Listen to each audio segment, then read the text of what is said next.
Have you ever thought about turning your game room or your man cave into something that looks like this? Well, if you have, stay tuned. Recently, we realized that we had a storage room in our store that needed to have a makeover. Part of that project was making these faux walls, and so we figured that making a video about how we did that would be a good idea. So here we go.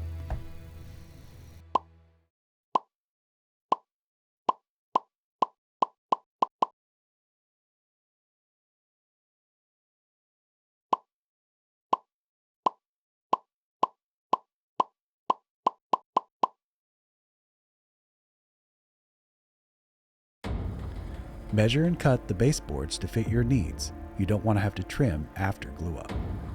We cut our XPS foam into horizontal strips at varying heights and angles, typically 8 to 10 inches. Then we cut the strips into random width pieces resembling blocks or stones.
Mixing the wash wasn't an exact science for us. In a spray bottle, I used approximately 2 ounces of black acrylic paint, 2 ounces of acrylic matte medium, about a teaspoon of flow improver, and then added an equal amount of water to the spray bottle. We then stood the panels up vertically and generously sprayed the wash starting at the top and working all the way to the bottom. Relax, I know it looks too dark in the beginning, much of the wash will flow off. If you're still uncomfortable, use the second spray bottle with just water to spray on the panels to lighten the wash.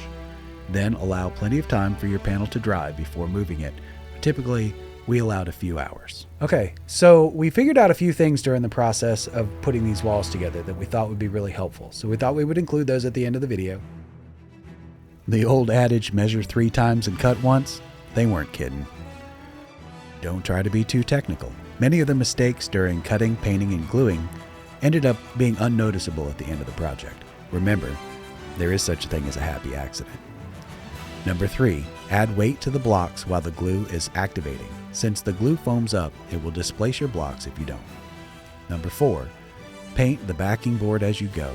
We painted around the edges of each block as we were going. On our first wall panel, we glued everything down and then tried to paint the black base. Getting down in the recesses was very difficult after the fact. Number 5, a large snap blade utility knife is a must for cutting XPS foam. Number 6, we used 3 thicknesses of XPS foam on the final 5 panels we made. We used 1/2 inch, 3/4 inch, and 1 inch XPS foam. We did this to add more or less depth to the blocks.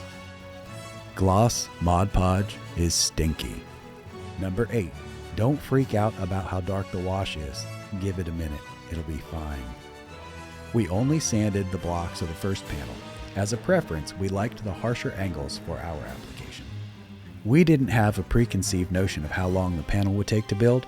I would count on a full weekend for 2 people per panel. Okay, well, we really enjoyed making this video for you. We hope you enjoyed it as well, and we'll see you at GU.